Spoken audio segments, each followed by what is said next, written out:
जय हिंद मेरे डियर साथी, मैं आपका साथी विकास। और आज हम देखने वाले हैं डी फार्मा फर्स्ट ईयर। ठीक है, D pharma first year pharmaceutical chemistry. ठीक है, आपको बता देना चाहते हैं ये आपके सामने डी फार्मा, ठीक है, डी फार्मा फर्स्ट ईयर।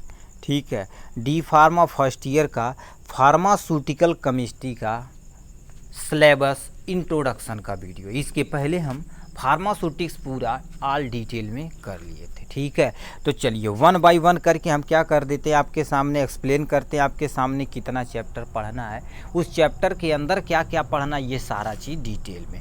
ठीक है, तो सबसे पहले हम आपको बता देना चाहते हैं, देखिए चैप्टर वाइज, यानी आपके सामने स्क्रॉल करके जाएंगे तो नंबर ऑफ चैप्टर आपको बता देना चाहते हैं। टोटल हमें क्या करना है, टोटल 11 चैप्टर पढ़ना। कितना? टोटल 11 चैप्टर नहीं, 13 चैप्टर हम जानते हैं इसमें है, 13 है भाई। ठीक है, देखिए 13 है यहाँ पर टोटल फार्मास्यूटिक्स में, यानी फार्मास्यूटिकल केमिस्ट्री में टोटल 13 चैप्टर आपको रीड करना। अब इस चैप्टर के अंदर क्या पढ़ना है, उस अंदर की हम कहानी लेके चलते हैं। ठीक है, यहाँ पर आपके सामने देख सकते हैं चैप्टर नंबर फर्स्ट है।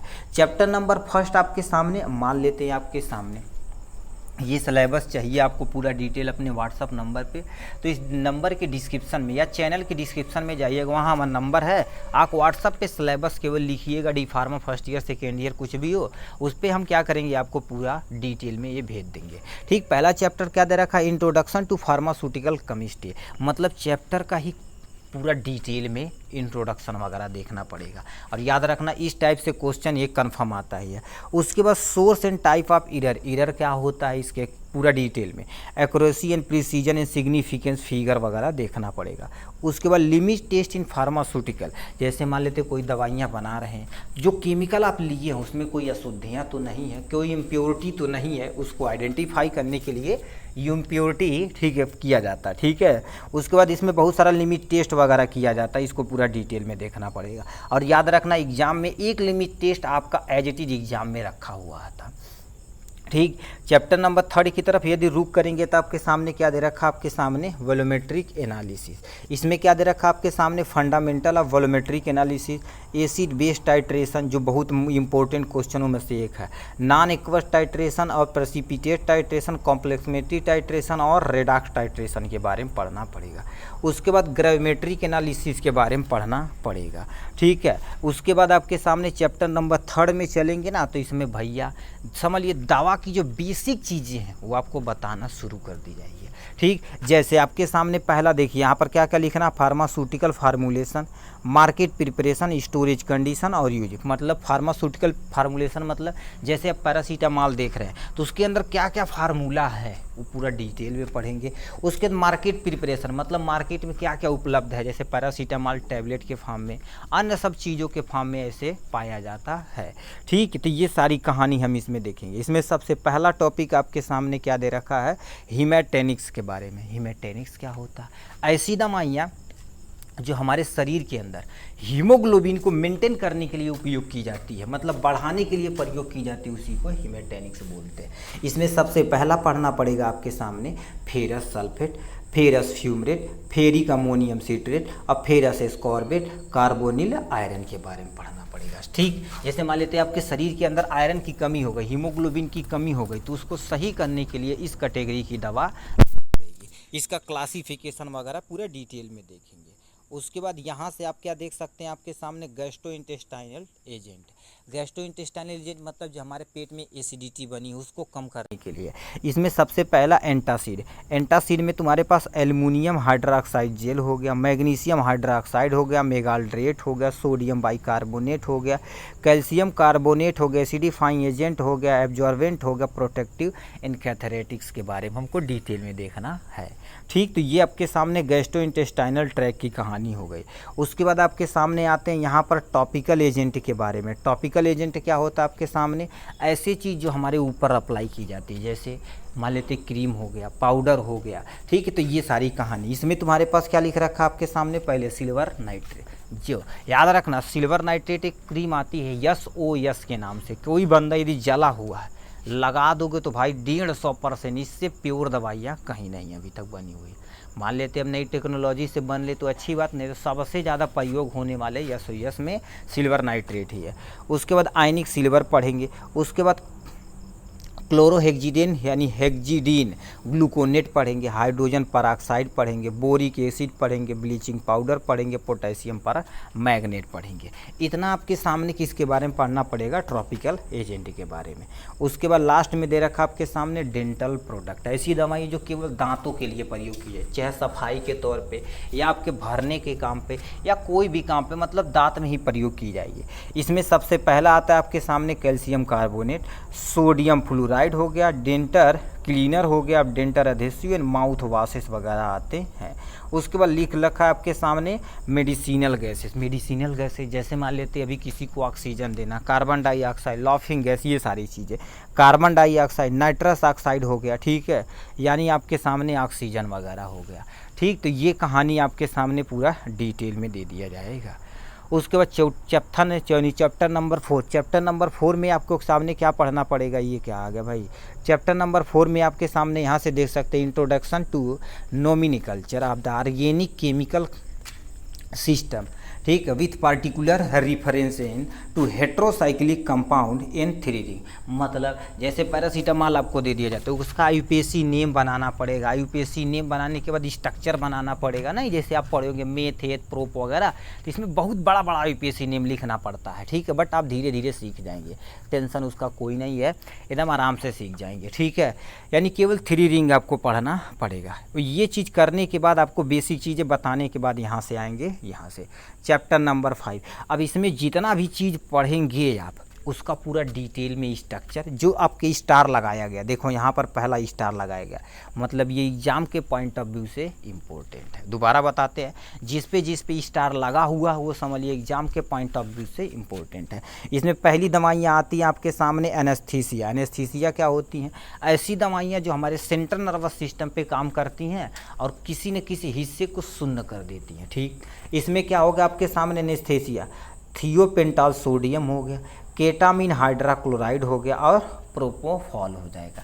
ये दवाइयाँ होती हैं आपके सामने एनेस्थीसिया शून्य करने में उपयोग में लाई जाती है, ठीक। तो आप पढ़ेंगे क्या क्या आपके सामने, सबसे पहले देखिए, ठीक, यहाँ ऊपर देख सकते हैं, सबसे पहले उसका क्या करना पड़ेगा, उसका इंट्रोडक्शन, उसके बाद उसका classification, chemical name, chemical structure, उसके बाद use in stability in storage condition और different type of formulation, brand name वगैरह पूरा डिटेल में देखना पड़ेगा आपको, ठीक। तो ये कहानी होगा। उसके बाद सेडेटिव तथा हिप्नोटिक्स, ऐसी दवाइयाँ जो नींद के लिए आती हैं, ठीक है, नींद को सही करने के लिए आती है, उसको सेडेटिव तथा हिप्नोटिक्स के नाम से जानते हैं।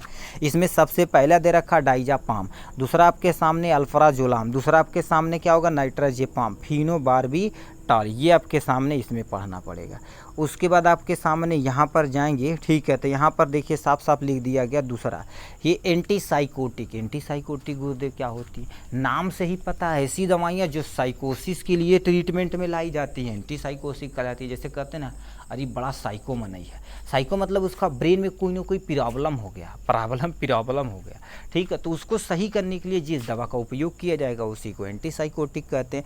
इसमें तुम्हारे पास क्या होगा, क्लोरोप्रोमाजीन हो जाएगा, हाइड्रोक्लोराइड, दूसरा आपके सामने हेलिपोरिडा यानी हेलोपेरिडॉल हो गया, रेस्पेरेडीन हो जाएगा, दूसरा आपके सामने सल्फराइड हो जाएगा, तीसरा आपके सामने ओलांजापिन हो जाएगा, ठीक है, क्वांटापिन हो जाएगा, और नेक्स्ट में क्या लिख रखा आपके लोरासीडोन हो जाएगा। इतना अब इसमें जितने आपके सामने स्टार कंपाउंड है उसको आपको बढ़िया से स्ट्रक्चर वगैरह याद रखना ही पड़ेगा। उसके बाद नेक्स्ट में आते हैं एंटीकॉन्सुलेंट, ऐसी दवाइयाँ जो मिर्गी वगैरह के लिए प्रयोग की जाती है, ठीक, उनको सही करने के लिए उसी को एंटीकॉन्सुलेंट, एंटी इप्लीटिक्स या एंटी सीजर दवाइयाँ के नाम से जानते जाते हैं। इसमें पहला आपके सामने क्या होगा, फेनेटीन हो गया, दूसरा आपके सामने कार्बामाजेपिन हो जाएगा, क्लोनाजेपाम हो जाएगा, वल्पोरिक एसिड हो जाएगा, गाबापेंटीन हो जाएगा, उसके बाद आपके सामने टोपिरामेट हो जाएगा, बीगा, ठीक है, वेट्रीन हो जाएगा, और लोमोट्रिजीन इसका एग्जाम्पल हो जाएगा। तो इतनी दवाइयाँ इसके अंतर्गत आती हैं। नेक्स्ट में क्या लिख रखा आपके सामने, एंटी डिप्रेसेंट दवाइयाँ, ऐसी दवाइयाँ जो डिप्रेशन को सही करने के लिए प्रयोग की जाती हैं, एंटी डिप्रेसेंट दवाइयाँ कहलाती हैं। ठीक है, इसमें तुम्हारे पास क्या होगा, इमिट्रा, ठीक है, इमिट्रालिन हाइड्रोक्लोराइड आ जाएगा, इमीप्रामीन हाइड्रोक्लोराइड आ जाएगा। दूसरा आपके सामने क्या होगा, फ्लूजिक्टीन आ जाएगा, वेनालाफिजीन आ जाएगा, और क्या हो जाएगा, डोलोजेक्टीन आ जाएगा। ठीक है, सेरेटालीन आ जाएगा, सीटालोफ्राम आ जाएगा, और क्या हो जाएगा, इसिटलोफ्राम आ जाएगा। दूसरा आपके सामने फ्लूजामीन आ जाएगा, प्रोजेक्टिन आ जाएगा। इतनी दवाइयाँ इसके अंतर्गत हमको पढ़नी पड़ेगी। ठीक है, मतलब आपको फील होगी अंदर से हम दवा के बारे में जान रहे हैं। उसके बाद छठा नंबर क्या होगा आपके सामने, छठा नंबर पे आ जाएंगे ड्रग्स एक्टिंग ऑन, ठीक है, drugs acting on autonomic nervous system, यानी सिंपैथिक और पैरासिम्पैथिक पे एक्ट करेगा। पहला देखिए आपके सामने सिंपैथोमिमेटिक एजेंट, डायरेक्ट एक्टिंग। इसमें तुमको क्या क्या पढ़ना पड़ेगा, सबसे पहला टॉपिक आपके सामने नॉरएफ्रिन पढ़ना पड़ेगा, ठीक है, इपिनेफ्रिन पढ़ना पड़ेगा, और फिनालाफ्रिन पढ़ना पड़ेगा यहाँ से। ठीक है, फिनाइल इफ्रीन के बारे में पढ़ना पड़ेगा। उसके बाद आपके सामने डोपामीन पढ़ना पड़ेगा, टर्बुटालीन पढ़ना पड़ेगा, सल्बुटामाल पढ़ना पड़ेगा, नेफ्लोजीन पढ़ना पड़ेगा, ठीक है, टेट्रा हाइड्रोलॉजीन पढ़ना पड़ेगा। इतनी चीज़ इसमें वो डायरेक्ट थे।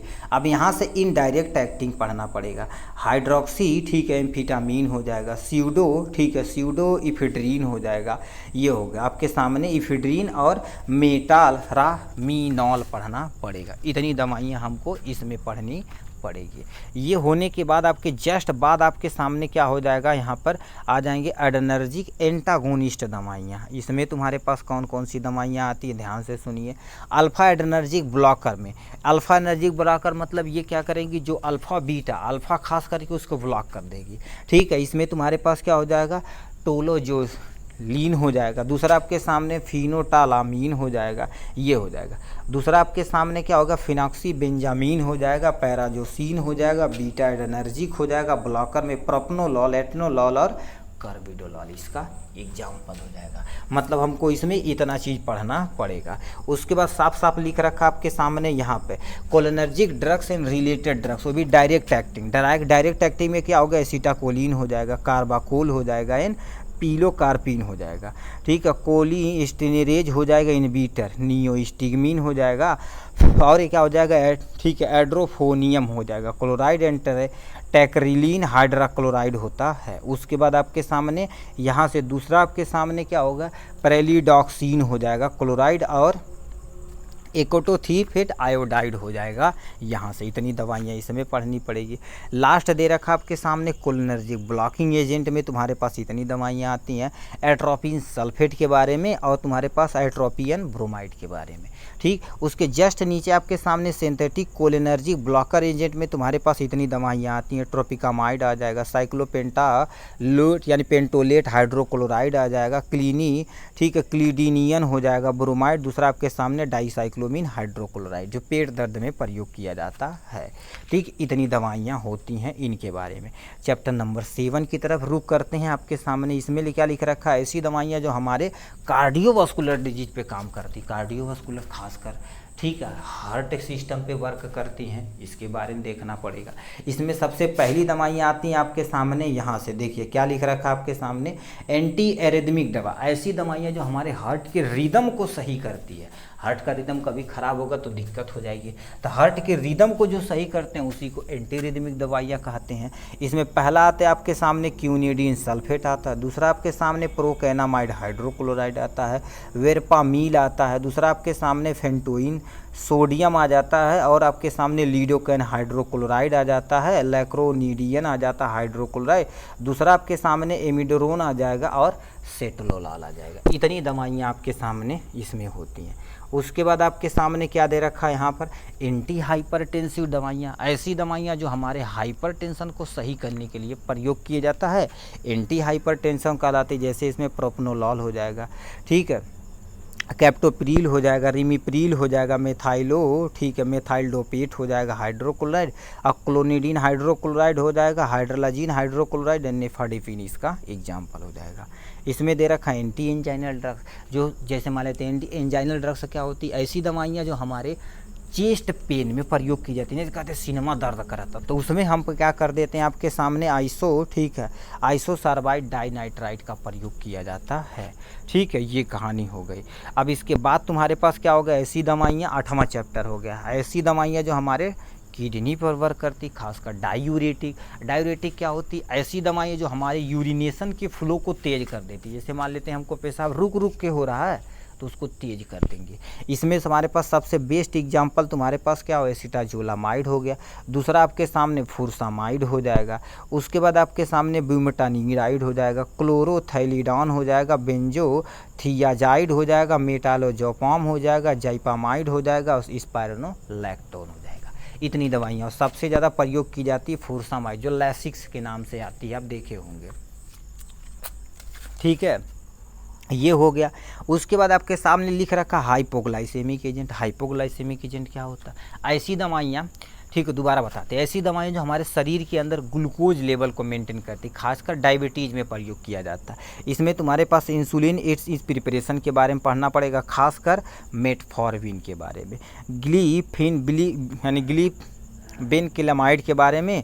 उसके बाद आपके सामने क्या होगा, ग्लीपेमाइड दे रखा है, पियोग्लेटाजोन दे रखा है, रेपाग्लामाइड दे रखा है, और क्या दे रखा है आपके सामने, ग्लिफ्लोजीन दे रखा आपके सामने, और ग्लिप्टीन दे रखा। इसका इतना एग्जाम्पल दे रखा। उसके बाद लास्ट भैया यहाँ पर क्या होगा, बहुत महत्वपूर्ण क्वेश्चनों में से एक है, non steroidal anti inflammatory drugs. Analgesic anti inflammatory drugs में खासकर क्या आते हैं आपके सामने, मॉर्फिन आते हैं, एनाल्जेसिक तथा नार्कोटिक एंटागोनिस्ट।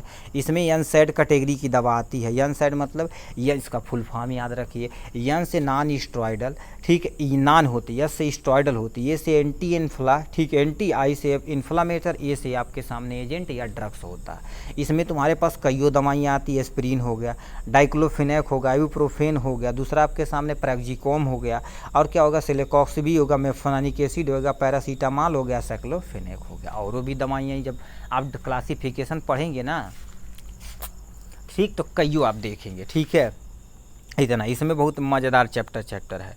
ठीक है, इससे भी तगड़ा क्वेश्चन पूछा जाता है। यानी इन्फेक्टिव एजेंट, इन्फेक्टिव मतलब कहीं इन्फेक्शन हो जाता है, खासकर जैसे आपके सामने एंटी फंगल से इन्फेक्शन हो गया। खासकर इसमें तुम्हारे पास क्या हो गया, एम्फिटोरस यानी एम्फीटेरिसिन बी हो गया, ग्राइसियोफेल्विन हो जाएगा, मिकनोजोल हो जाएगा, कीटोकोनाजोल हो जाएगा, इंट्राकोनाजोल हो जाएगा, फुनुकुलाजोल हो जाएगा, और नेफिटी हाइड्रोक्लोराइड इसका एग्जाम्पल हो जाएगा। तो इतना एंटी फंगल दवाइयाँ में आती हैं। अब क्या दे रखा आपके सामने यहाँ पर, ऐसी दवाइयाँ जो यानी यूटीआई में प्रयोग की जाती है, यूरिनरी ट्रैक इन्फेक्शन में। ठीक है, यूरिनरी ट्रैक इन्फेक्शन में जैसे मान लेते हैं आपके सामने पेशाब की थैली में या आपके सामने यूरेथ्रा में इन्फेक्शन हो जाएगा, तब तुम्हारे पास क्या होगा, नारफ्लॉक्सिन हो जाएगा, सिप्रोफ्लॉक्सासिन हो जाएगा, ओफ्लॉक्सासिन, मॉक्सीफ्लॉक्सासिन, इसका एग्जाम्पल हो जाएगा यहाँ से। ठीक है, यूटीआई में प्रयोग किया जाता है। उसके बाद आपके सामने यहाँ से देख सकते हैं आपके सामने एंटी ट्यूबरकुलर एजेंट में INH। दूसरा आपके सामने एंटी ट्यूबरकुलर ऐसी दवाइयाँ जो टीबी के उपचार में प्रयोग की जाती है।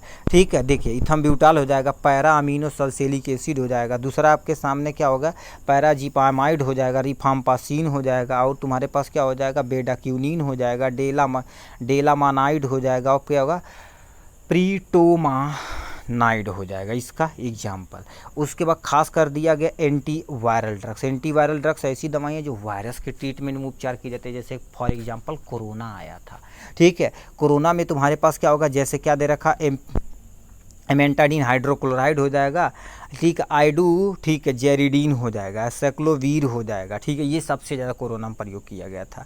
ठीक है, फेस्कॉर्नेट हो जाएगा, दूसरा आपके सामने जेवोडीन हो जाएगा, रिवाविरिन हो जाएगा, और यानी रेस्पेरेडीन हो जाएगा। ठीक है, रेमडेसिविर हो जाएगा, ये सब इसका एग्जाम्पल हो जाएगा यहाँ से।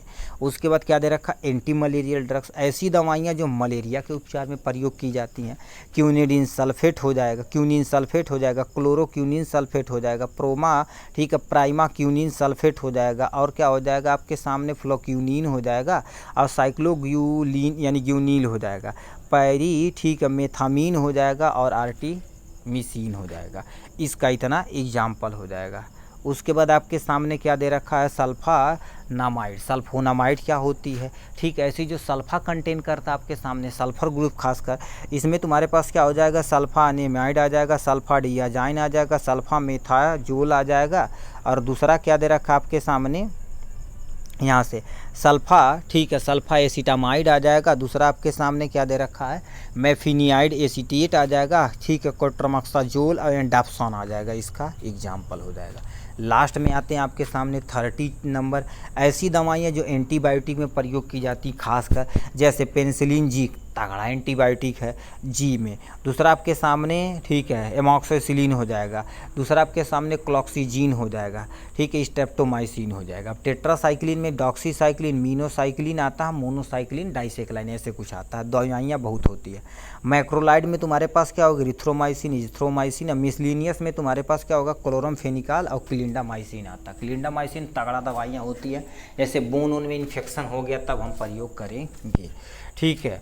उसके बाद आपके सामने लास्ट एंड फाइनल क्या दे रखा, एंटी नियोप्लास्टिक एजेंट, मतलब ऐसी दवाइयाँ जो हमारे कैंसर के ट्रीटमेंट में प्रयोग की जाती हैं, उसी को एंटी नियोप्लास्टिक एजेंट कहते हैं। साइक्लो, ठीक है, फास्फामाइड हो जाएगा, ठीक है, बस लिख रखा आपके सामने बुसफोल्वान हो जाएगा, ठीक है, बूस यानी क्या लिख रहा है, बुसफेल्मान हो जाएगा, फेनाल हो जाएगा, मरकैप्टोप्यूरिन हो जाएगा, क्लूरो, ठीक है, यूरेसिल हो जाएगा, मेथोट्रैक्जेट हो जाएगा, डेक्टोनोमाइसिन हो जाएगा आपके सामने। दूसरा आपके सामने डोक्सोरोबिसिन हो जाएगा, हाइड्रोक्लोराइड। उसके बाद विनव्लास्टीन हो जाएगा, उसके सल्फेट हो जाएगा, सिसप्लास्टीन हो जाएगा, और क्या हो जाएगा, डेस्मेटोनालोन पेरियोनेट होता है। तो इस तरह से देखा जाए तो आपके सामने इतना हमारे सिलेबस में पढ़ना पड़ेगा, लेंदी है बट मज़ेदार है। इसको आप अच्छे से यहाँ पर सीख लिए तो आपका सेकेंड ईयर में एक सब्जेक्ट रहता है pharmacology, same to same classification, खासकर दवाइयाँ, सब कुछ भैया सेम है। कुछ 2-3 चीज़ आपके सामने चेंज होगा, नहीं तो हूबहू सेम टू सेम आपका रहने वाला है इस पे, ठीक। तो चलिए, ये रहा आपके सामने थ्योरी। अब ये रहा आपके सामने प्रैक्टिकल। हर एक कॉलेज का अलग अलग प्रैक्टिकल वो अपने अनुसार करवाते हैं, यहाँ पर ज़्यादा टेंशन आप नहीं लेना है, ठीक है। तो आप यदि करवाएंगे तो ये सब चीज़ करवा सकते हैं, लिमिट टेस्ट वगैरह तुम्हारे पास थोड़ा बहुत यहाँ पर। अब आप दोबारा बोलते हैं आपके सामने, उसके बाद यहाँ फार्माकोग्नोसी है, अलग अलग आपके सामने स्कूल का अलग अलग तुम्हारे पास होता है, ठीक। तो चलिए, आज के लिए बस इतना ही, फिर मिलेंगे आपके सामने फार्माकोग्नोसी के पर, ठीक। चलिए, आज के लिए बस इतना ही, bye bye and take care.